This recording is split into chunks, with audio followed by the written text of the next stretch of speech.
Welcome, everyone. Today is a special conversation between two authors passionate about personal growth, well being, and stimulating change in our collective culture.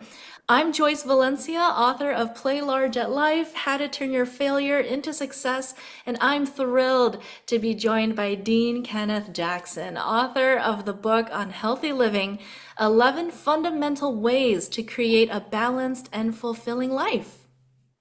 Yes, indeed. It's great to be here, Joyce. This is awesome. Looking forward to it. For those of you who don't know, Dean and I published our book with the same publishing company, and we are recipients of awards in our respective categories. We met each other on the award ceremony, and we didn't realize that we came from the same geographical location. It's awesome. Yeah, that was amazing. I was like, oh my God, Joyce, you're in San Jose as well? Okay, cool. We gotta meet. So yeah, Yep. that was awesome. Unique opportunity there. I do not think that was a mere coincidence, you know? There are no accidents in the universe. So yes, I agree wholeheartedly. Yeah. So, our goal today is to share the stories behind our books, exchange ideas on living fully and healthily, and hopefully inspire our listeners to take action in their own lives.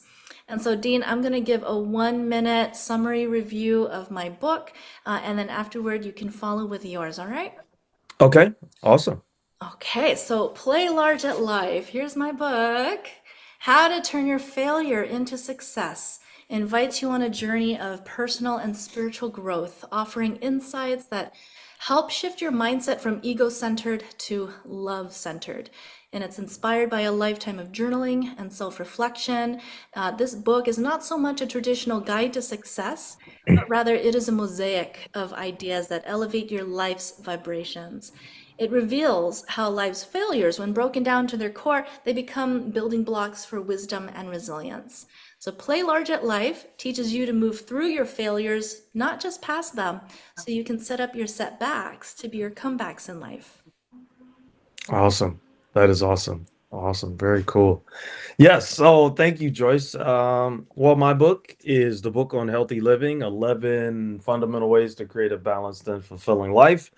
And what can I say? What really inspired me to write the book is I've been on this constant quest to find, I guess you could say, the holy grail in terms of how to have our cake and eat it too when it comes to work, life balance, that whole thing that can be so elusive for so many of us.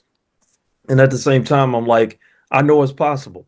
And that agitation, for lack of a better term, that's just been gnawing at me most of my adult life is really what inspired me to write the book to say, okay, well, how can we have our best life in the here and now? And what are some simple and time tested things that we can do to help bring that into existence? And so, really, the goal is just to keep it simple. Fundamentals, again, that word is so key in that conversation. And from there, I think we can achieve what we're after. And then that's what really had me inspired to write the book. I love that the fundamentals, a lot of the times we lack the fundamentals in life to create that balance. So I really feel like your book is going to be a great resource for many people. Yeah, thank you. I appreciate that for sure. So Dean, how did your personal experiences shape the 11 principles you share? Yeah, a great question. My personal experiences shaping me. I mean, a large part of how that happened is like when you mentioned the fundamentals. So, as an example, the thought that comes to mind is when I was in school, I did not do well in math. And so I didn't get the fundamentals down, ironically. So I really struggled with math. And it just kind of carried over into so many other aspects of my life to where I just always found myself feeling like there was something missing. I was playing catch up. Um, and I never got back to getting, I don't know, maybe a tutor or something like that to get the fundamentals down pat. And so it always comes back to that. And a large part of what got me to where I am and the different experiences that inspired me to write the book in particular is the fact that I had cystic acne when I was in like around the time of like ninth grade in high school. So I started getting these really big bumps on my face and I was really self-conscious. I skipped a lot of school. I gotta admit it wasn't a fun freshman year. And all the stuff the dermatologist was giving me didn't work. And I was like, okay, I was getting more and more frustrated. And then I'm thinking to myself, okay, I know the creator put every, and I wasn't really as well versed as I am now about, natural ways to heal. But I was like, I know the creators put everything in nature that we need to heal ourselves. And so that's really what inspired me to start reading and researching natural ways to heal. And because it was a skin related issue, largest organ on the body, as I understand it, that's what really it was like from there it went to everything else in terms of like connecting the dots when it comes to health and wellness. But it all started based on that one conversation of just like, okay, the tetracycline, the Accutane, antibiotics, Right. none of it worked. And so I was like, okay, well, let me start looking at herbs and different things like that. And that was really the foundation for what had me start this whole conversation that ended up becoming the book. Oh my gosh, that is so explosive. Just freshman year dealing with cystic acne. And now it's like your whole universe is understanding how nature is serving you. Oh my gosh. You did all this Yeah. research by yourself? Yeah, no, I did. I mean, I just it took some years. I mean, I'm not gonna say it happened right away, but I will say when I moved to Atlanta in 92, I lived there, moved there in 92 with my brother, and I was still having issues with my skin. And then I met a friend of mine that started telling me about just natural ways to heal and higher consciousness type stuff. You could possibly say the law of attraction, but things like affirmation, visualization, um, you know, being true. One of the books that was really instrumental in that was this book by Linda Bloodsworth. I think that is his name. Is her name? It was called The Key to Yourself. That was like the first book he gave me, and that really is a part of what started it. And it wasn't really a health book, but it was just about being in touch with yourself and really understanding why you do what you do, more or less. And um, and so from there, I just started reading books on health and nutrition, herbs, different essential oils. I mean, you name it. I was looking for anything natural, and yeah, I have yet to stop. I'll put it that way. You're a perpetual researcher. Yeah, if I could get paid to research, that would probably be like second to public speaking and empowering people to have a great life. So yeah, it's I just mean, a favorite pastime of mine. that's the book on healthy living, actually, right? Technically. Literally. Exactly, yeah. So, Dean, can you share one of your most impactful principles from your book? Like, what's the number one that you like? Yeah, great question. I would say, ironically, the most impactful principle is relationships. Most people know me for health and nutrition. Most of the jobs I worked, it's like, oh, Dean's the health and nutrition guy. If you got a question about something, ask him. He'll probably know, whatever. And but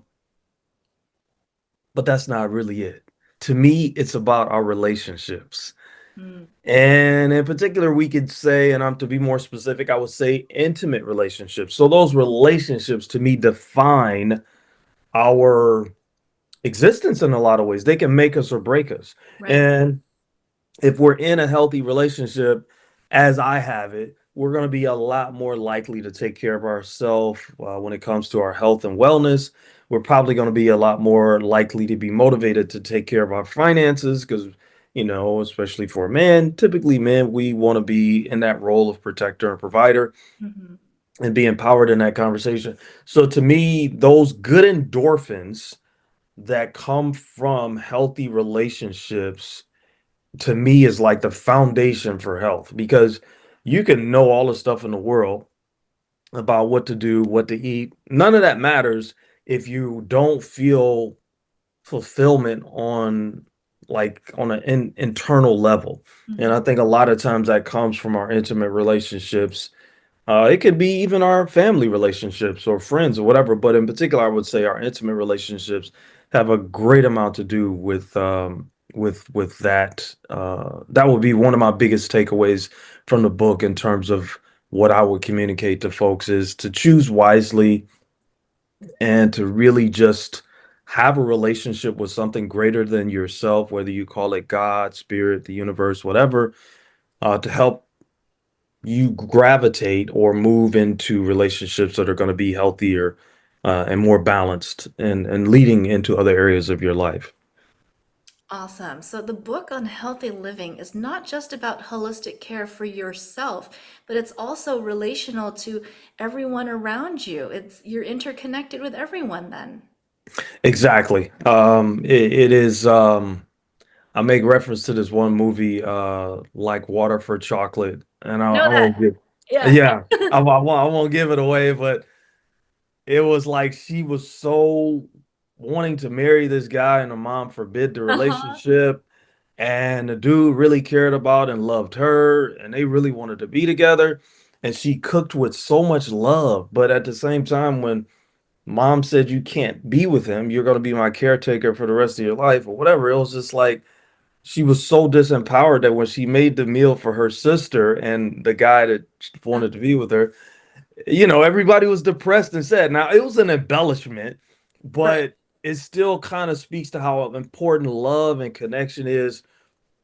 And when you have somebody that gives you that I'm not saying another person completes us. We're all whole, perfect, and complete as we are.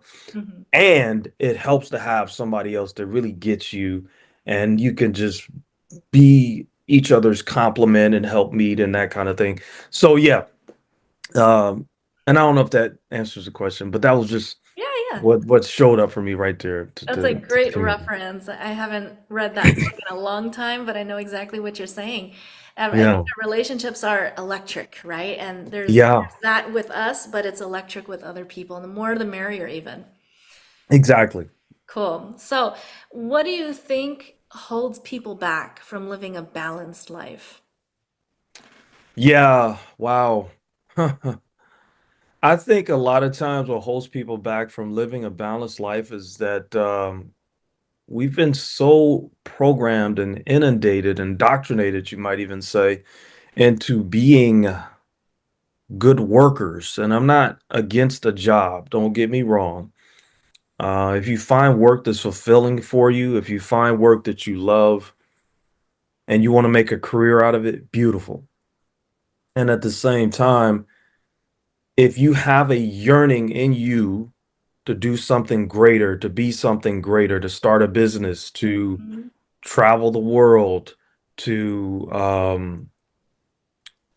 just live, I don't know, out of an RV for a year or something. I mean, it's like if you have that desire to live off the grid, if you will, or just the desire to be an entrepreneur and to take risk, to take bold risk, calculated risk, right? Right. I think one of the biggest things that holds us back is that we are still working through a lot of that programming that says you can't do that. That's too risky. Keep a safe and secure job with benefits and all those kinds of things, even though deep down we feel our spirit and the life force, as they say in the martial arts, just draining and leaving our body, the more that we stay in these occupations that do not light us up and add that fulfillment and joy to our lives that you get from when you do something that you love. I mean, when you do something that you love, you can do it and not get paid for it, and you'll keep doing it, right? Yeah. This may not be the best example, but I love to go bowling. I'm probably going to join a league sometime here in the next Really? year. And I could bowl pretty much every day. I love bowling. But the whole point is do what you love, like your life depends on it, and keep pushing through whatever those limiting beliefs are or whatever that negative program is that says you can't do it. You should just settle and resign yourself to having a steady job with a steady paycheck and benefits. And again, like I said, I'm not against a job, but if it's a job that really lights you up, that's one thing. But if it's just you working to pay bills, Hmm. that's not a life. And Yeah. I think that's the main thing that holds most of us back. We're just afraid to take that risk. I know that was the case for me for a long time. Yeah, wow, that is powerful, Dean. I don't know about you. I suck at bowling, so if I had to bowl for a living, I'd be miserable. I feel you would thrive in that scenario. Yeah, yeah. No, I'm an athlete, so pretty much anything to do with sports or some physical activity, I'm all about it. So yeah. Ah, there you go. So, Dean, are there any surprises or unexpected lessons you learned while writing the book on healthy living? Excuse me. Yes. I have perfectionist tendencies, and even though this book could have been done in like really 30 days, as he talks about in the program, it took me like 4 years. And that's a whole nother story. So it's like, and then I moved to California, and actually moving to California is what allowed me to finish the book. Hmm. And it's kind of a weird manifestation, but I broke my ankle at work.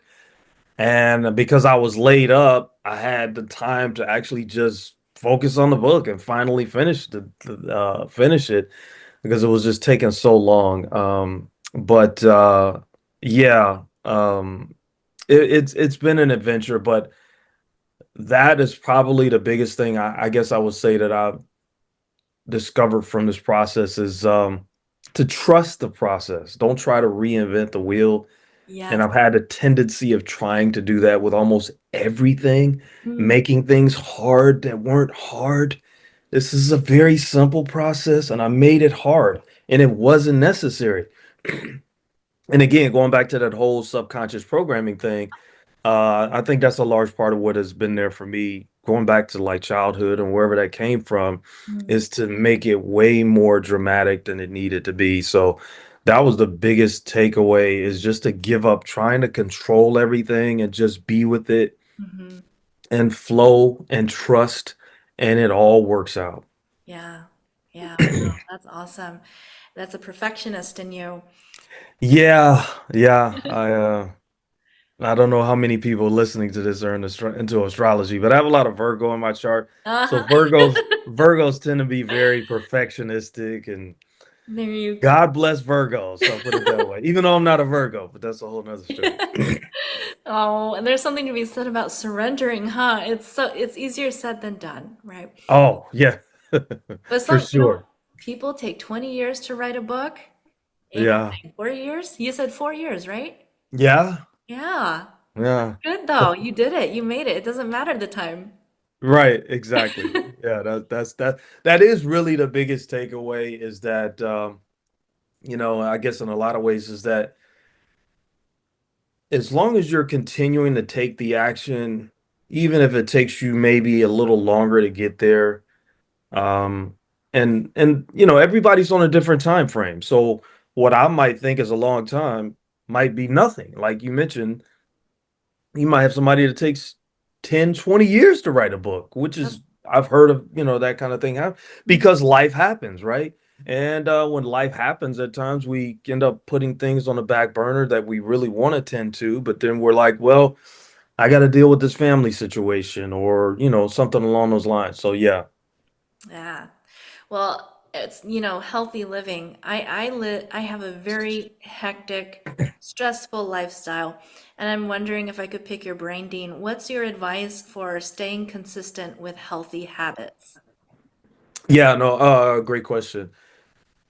Well, for staying consistent with healthy habits, one of the main things I would just say is just little wins matter, small wins matter. So when you are in the process of building the muscle, um, to becoming more balanced in your work life experience, is it could be something as simple, and I'll share something from my own personal experience.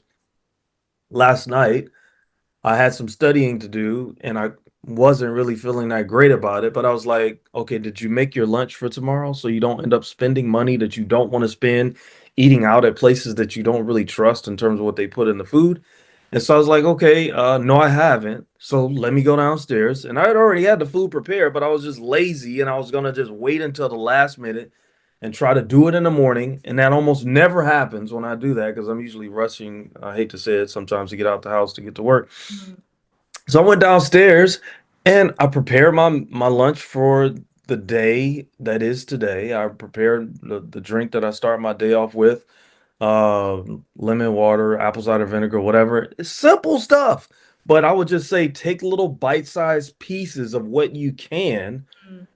that help you to continue to build the muscle to where you have a workable structure that is like plug and play. And because you've worked at it for so long, it's become second nature. It just is like a reflex, and you can just do it without even thinking.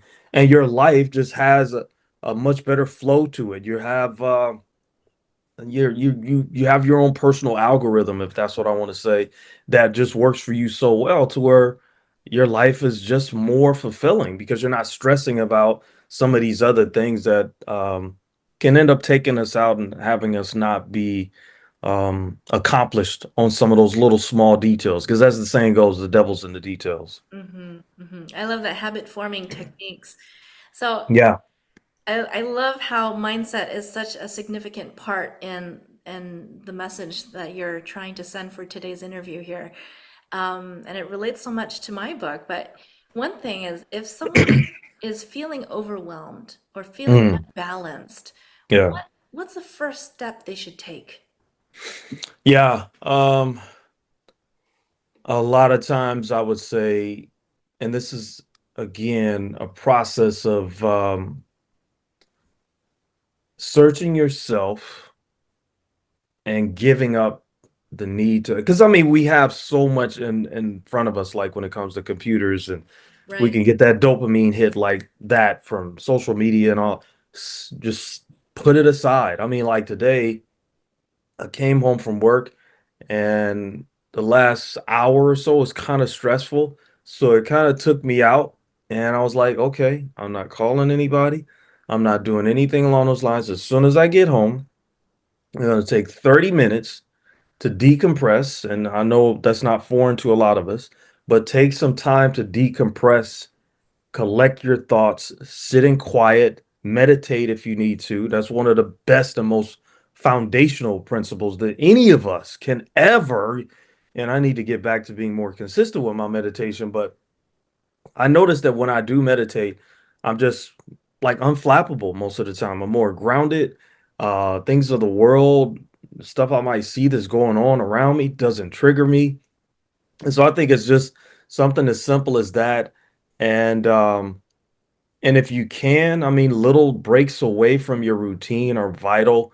If you could take a little short hike or just go to a park and just kind of sit out in nature, Mm. nature is incredibly balancing and harmonizing. And I think if more of us did that, we have a lot more calm and serenity in our experience of life. So I would say just those simple things, things like that. Beautiful. Thank you so much for sharing. Thank Last you. question, Dean. For sure. What's next for you as an author and as a health advocate? What are you working on nowadays? Yeah, great question. I'm loosely in talks, and based on this conversation with you, I'll probably ramp it up to create a book, a follow-up book on relationships, like exclusively for male-female relationships and how we can have more of what we want, because I seriously believe that that is so important in terms of the person you select as your mate and however you create that. But I think that's so important. And I think a lot of times it means being a mature adult, having adult conversations with, being honest with yourself in terms of what you want, and also having the courage to be straightforward and honest with the person in your life or that you're considering to be in your life, to have those kind of conversations with them. So it will more than likely be a follow-up book on relationships. I only have one chapter in my book. I think it's chapter 7 for Whoa, relationships, but I will have 10 more. uh, a whole book. Yes, 10 chapters. I was trying to think of something brilliant to say in terms of a title, but nothing comes to me right now. But yeah, it will be a book on relationships. So yeah, Oh, wow. So you're going to be advancing into the realm of psychology. That is so exciting. it is, and it confronts me. It kind of scares me, and at the same time, I feel like that's the conversation I really want to have. And those are the conversations I want to have people having with each other so we can have more love and affinity with each other ongoingly. Because I do believe that is possible even in the midst of all of this stuff that we deal with in such an unnatural society. But yeah, that's going to be the next thing for me. Well, I know with our personal conversations in the interim, we've definitely had these active conversations about this and our relationships surrounding us. So I know that you're very passionate about it, and I look forward to that in the future for you. Yeah, thank you, Joyce. I appreciate it. I am, like I said, I'm looking forward to it, and I mean, it really the way it shows up for me is I guess in a sense you could say I'm an idealist, but above all else, I do believe that we can have our heaven on earth, if you will. And I think a lot of times that starts foundationally with having somebody in our life to share those experiences with. Mhm. And it's just about being more realistic and not being delusional. It's like, okay, let's have really on the court conversations about what really matters and let's create from that space and and then see how we can make this thing work because I do believe that's entirely possible. So yeah. I agree. I believe you can make heaven on earth. And that's not just, bringing down the get pearly gates of heaven, but really making that heaven personalized, bespoke to you. And I think everyone is capable of doing it. Everyone. It's just kind of how you were saying, to kind of deprogramming yourself, breaking down those bad habits and adopting the positive ones. So Yeah, thank you, Dean, for sharing these valuable insights. I learned a for lot from sure. you. Thank And you. I'm sure our listeners will gain so much from your wisdom. For sure. Well, thanks, Joyce. This has been great. And I so enjoy our rapport and our connection. And like I said, just it's this is a blessing. It really is. Truly. Yes, I love a rapport too. For sure. For sure. Cool. Okay, Joyce, it is a pleasure having you here today, and I'm super excited to learn more about your book, Playing Large at Life, which has such an inspiring message. And I wanted to find out from you, what was it that I don't know if I want to say was gnawing at you? What was it that inspired or motivated you to say, "Hey, I got to get this message out to the world. I want to share this with folks." Yeah, certainly. Writing has been a hobby of mine since my childhood. I would journal to register my thoughts and feelings. I would reflect on my daily activities, and I would improve on my writing skills and my communication skills. In my youth, I thought it would be cool to call myself an author, right? Okay. I often envisioned publishing a fantasy novel, and I didn't know that I would actually write a book, but it would be geared towards personal development instead. But over the Okay. years, people would approach me and they would ask me, Joyce, you're writing. Have you ever thought about writing a book? And I would say Mm, yes. But it wouldn't be until a major chapter in my life when I left medical school to become a nurse practitioner. And I would have more people approach me with a greater frequency and with a greater gravity to their tone. They would say things like, Joyce, you need to publish your book. You need to mm, share your story. You could be the voice for these people. yeah.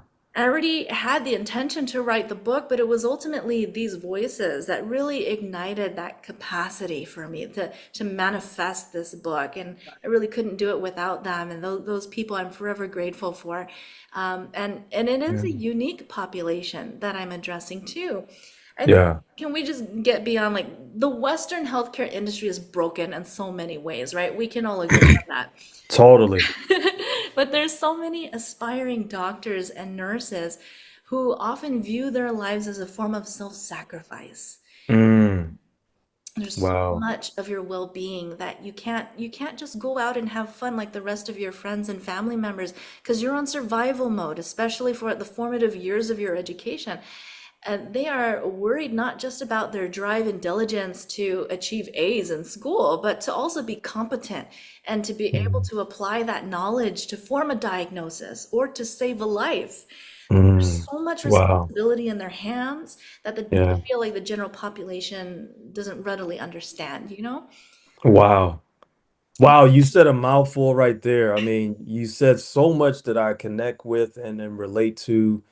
Uh, I've studied the Western medical model for quite some time, and it's just like, yeah, it's broken, or yeah, yeah. So and to have the inspiration from others kind of nudging you along to get you to the point where you got the book done. That's awesome.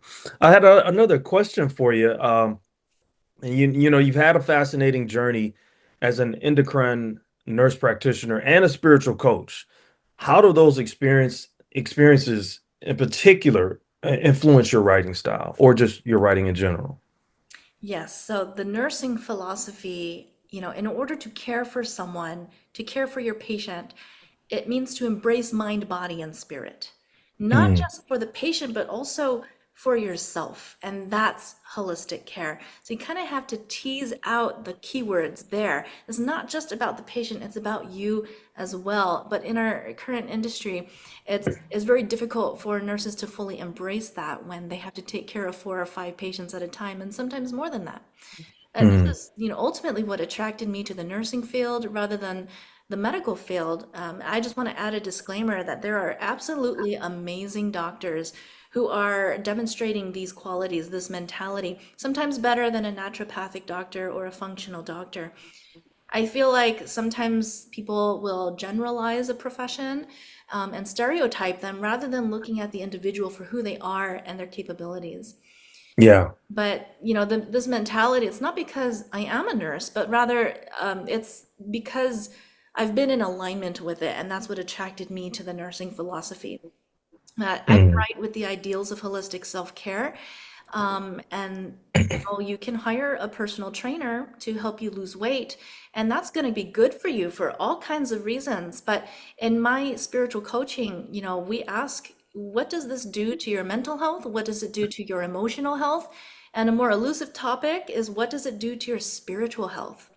mm, Not a lot of people take time to ask that question, because are yeah. you and your personal trainer comparing your health and your physical appearance to the beauty standards of today's toxic modern society, which has nothing to do with health at the end of the day? Mm, So I doubled down on this as a spiritual coach, because yeah. spirituality, it's what allowed me to evolve my character by leaps and bounds, and it's gotten me to achieve so much more than what I initially anticipated, especially writing this book, right?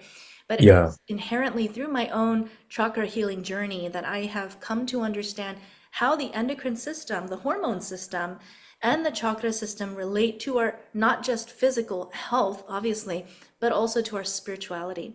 So I'm Mm. blessed to be able to incorporate that with a unique expertise. And definitely in this book, people are going to see both qualities of Western and Eastern values of health. Wow. Yeah. What can I say? I mean, you say so much that I relate to, even from the standpoint of like when you mentioned about the doctors that are in the Western medical model that are actually good at what they do. They are well intentioned and they're good. I mean, like sometimes even better than a naturopath or somebody in that other alternative so-called alternative Yeah. healing modalities. And I say that because I had my own experience when I broke my ankle. I was like literally afraid of the doctor, and then I had to get past that fear of asking questions. And when I got past the fear of asking the questions and I started to talk to the doctor, and we actually had a relationship of listening and communication and Wow. asking questions and answering questions and things like it was like I was like, this dude is a cool dude. That was what I was left with. Is like, this is a cool guy who I've been like petrified to even be around, but I had to because I was trying to nurse my leg back to 100%. So I Mm. totally get what you're saying is that you have a lot of people in the Western medical model in that field that are actually very good at what they do, very well meaning, and they're just existing inside a system that can be a bit challenging to deal with, to say the least. So Mm. yeah, I'd love your story. That is awesome. Yeah, we're all human beings at the end of the day. Exactly, exactly, and that's really the biggest thing that I think most of us can take away is the human factor. Um, But what I was going to ask you is another question. What's the biggest lesson you hope readers take away from your book? The biggest lesson is to be brave. It's gonna Mm, go along the same lines as your philosophy for the book of healthy living. mm, Be brave enough to be open and vulnerable to shift your mindset, to make that mm, change. Because why suffer until you can no longer suffer, right? Why Mm, wait until you can no longer tolerate the hardship? Make the conscious decision to take life into your own hands and create the necessary neural synapses needed to make change in your brain in the present time. We were conditioned at a young age to view failure as a negative connotation, and it doesn't need to be that way, right? It doesn't. yeah, We live in a dualistic world. Dualities, they include, seemingly opposite concepts to one another, like negativity versus positivity, femininity versus masculinity, and then failure and success are another example of duality. Now, a lot of people, they'll think, oh, I'll just work towards being more positive. I'll work towards being more successful. And mm, that's great. We live in so much toxicity given our current political climate. We're not going to go there. But yeah, yeah, yeah, we almost always need to have this kind of mindset anyway. I talk about that all the time with my coaching clients. But we cannot ignore the other side of the spectrum where there is yeah. darkness, where there is negativity and failure.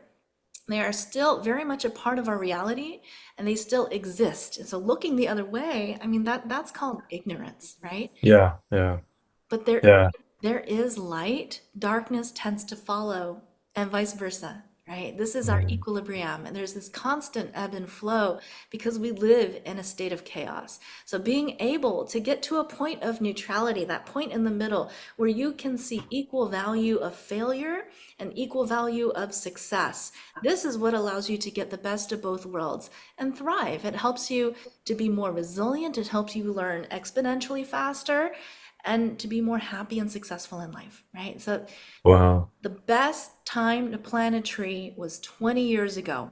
The second Yeah, best time is today. yeah. No, that's awesome, and I love how you mentioned that about the failures because when you turn failures into stepping stones, that's really one of the main building blocks of life. Can you share like a personal story that exemplifies this?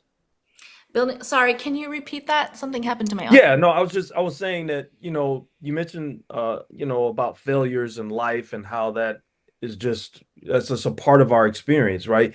And a lot of times those failures are, as I like to say, the building blocks for becoming a better version of ourselves if we don't give up. Can you share a personal story that exemplifies this when it comes to turning failures into stepping stones?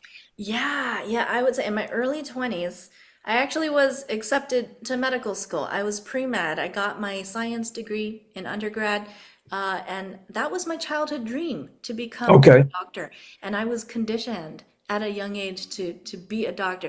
Okay, I'm a walking stereotype. I'm Asian, right? From a traditional Filipino household.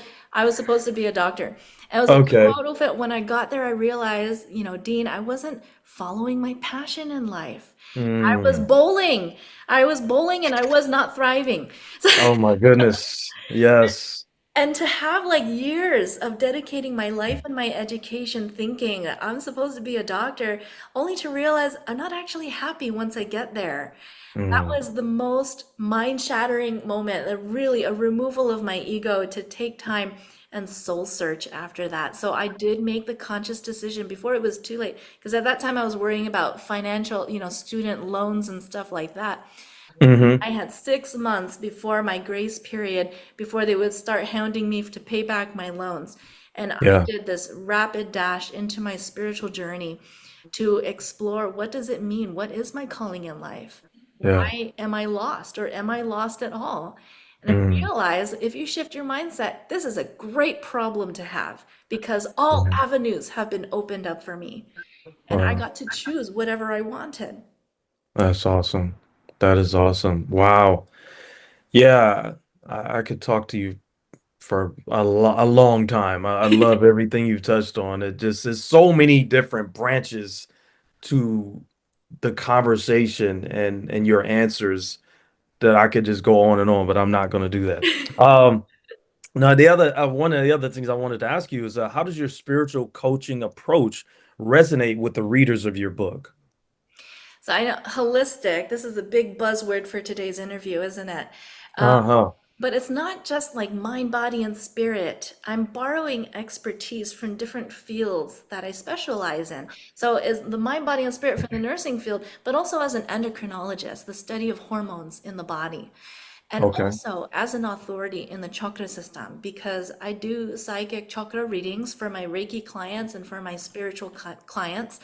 And if you know your chakra anatomy, Dean, I don't know if you're familiar with it, but there's about I do a little bit. yeah. Actually, Okay. I know a fair amount. I don't know about the anatomy part of it, but I do know the basic seven chakras. Okay. Yes, Yeah, yes. There's seven major chakras.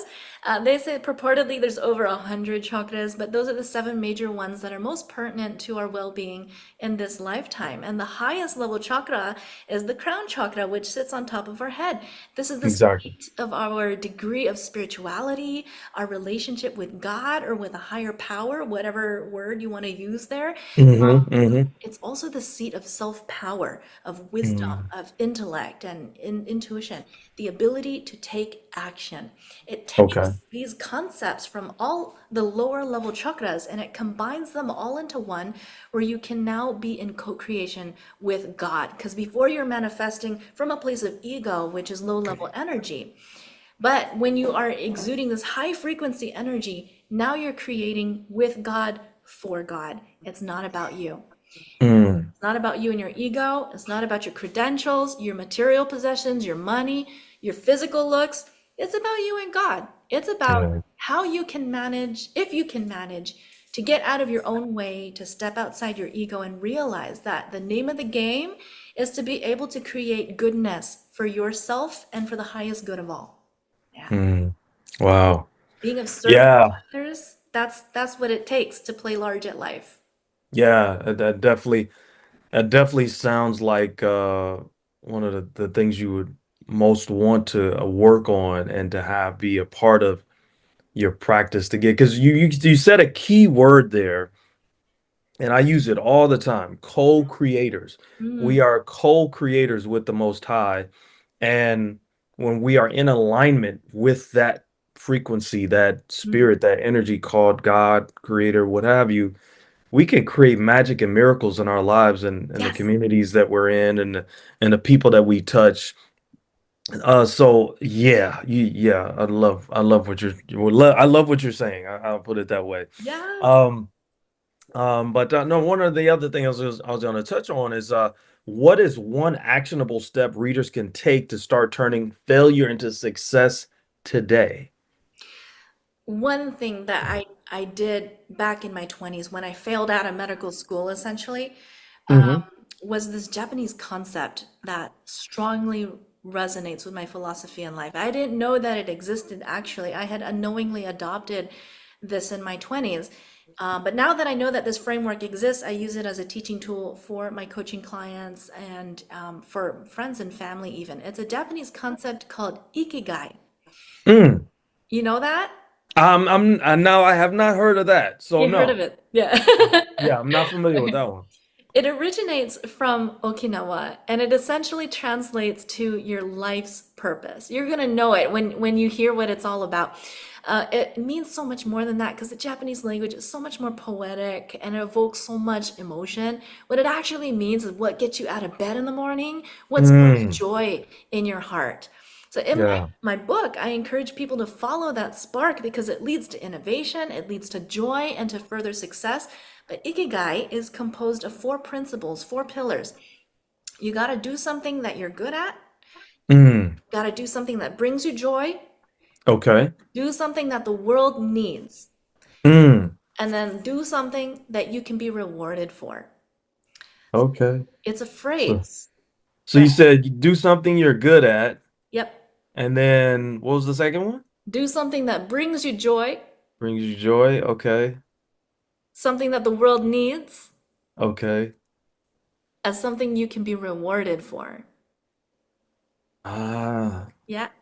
be rewarded for that. That is awesome. Wow. I'm glad I'm learning this. This is those are foundational principles again that I can even, add to my life, of course. So that's awesome. Yeah, because that's really what it's all about. A large part of what I'm hearing in that Japanese saying is really being in and living your purpose. Hmm.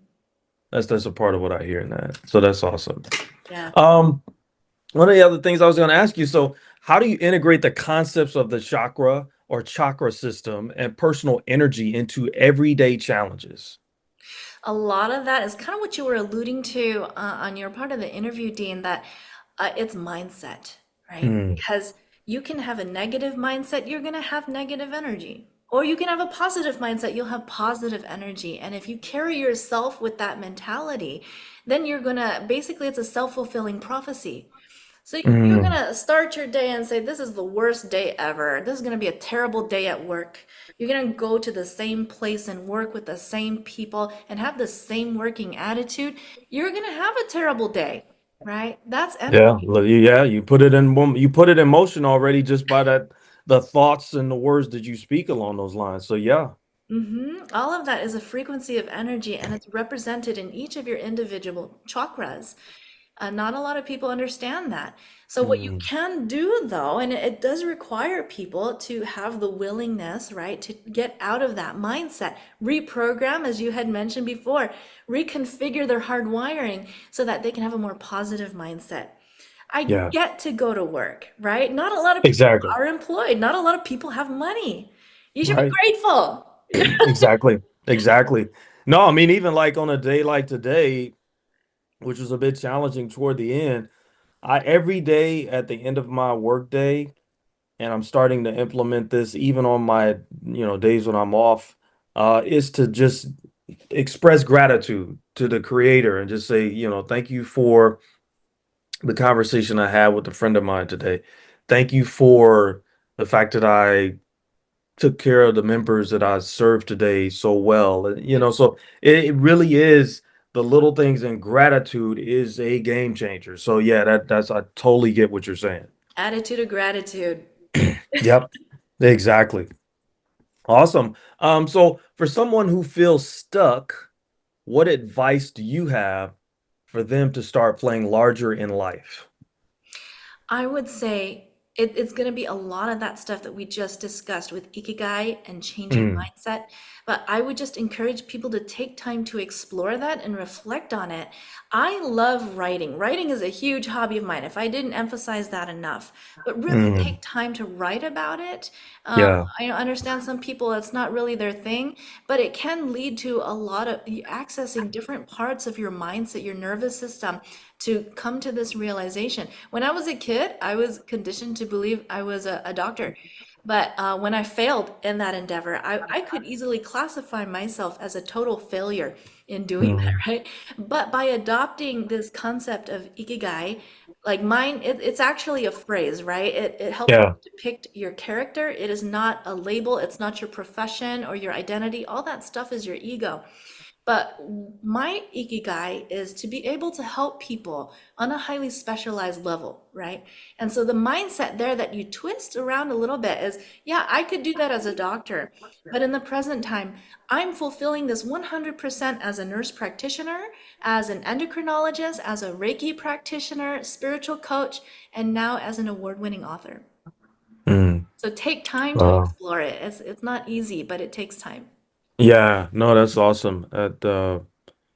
And again, I think that's a part of it too, is like you mentioned, writing and and how I guess I want to say therapeutic it is and how much it opens up so much for you. It helps to have those outlets like that. You can't put a price tag on that to help us stay balanced and in a positive creative state and really fully present to the joy of life.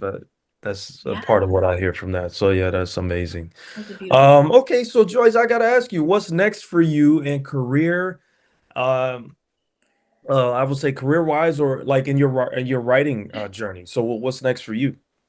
I do intend to write another book. I am taking a little bit of a hiatus there just to explore my personal journey, make sure that that's solidified before I embark on this other writing journey, because that's a bit of a hefty goal, right? Right, yeah.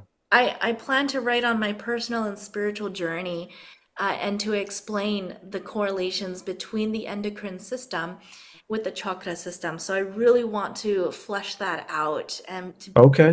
be a representative, encourage people to promote holistic health on an energetic level, spiritual level, Yeah. but tie it into their physical health and educate medical workers as well. On top of that, I'm also working on my online business right now. I currently Okay. see patients for Reiki clients, and I'm also seeing coaching clients for their own Okay. spiritual journeys in life.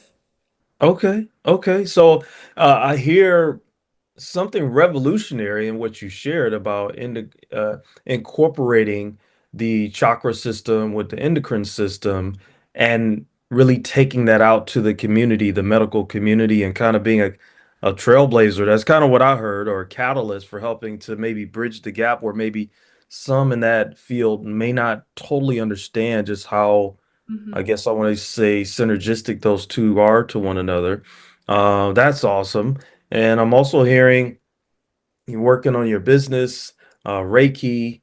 I've had a session from you, a couple sessions that were amazing, so I know you do Aw, great work. thank So I got to add that in there, and also just taking some time, maybe just to kind of reflect a little bit about the next book and what that might be, because Yes. it does take something. So yeah, I get that. Yeah, yes. It's okay to go slow. I It realize is. that. It is. It totally is. It totally is. So, is there anything else that you want to share, Joyce, in closing? Well, I think if you guys are at all interested, you can order a copy of my and Dean's book direct from Amazon. If you're interested in any of my services, looking at my coaching services or Reiki, you can check out my website at joycevalencia.com. I have a free guidebook that shows the connection between the hormone system and the chakra system there. That's kind of the laying foundation of the book that is going to be published in the future. Okay, that's awesome. Yes, and for sure. And this has been awesome. And what can I say? I know you, and at the same time, just from having this interview and interaction with you, I want to definitely talk to you even more. I So, know, so likewise. this is good stuff. So yeah, so thank you so much for this. Yes. Well, this has been such an enriching conversation for sure. I've learned so much from your perspective on healthy living, Dean. For Same here, same here. those tuning in, you can find the book on healthy living and Play Large at Life.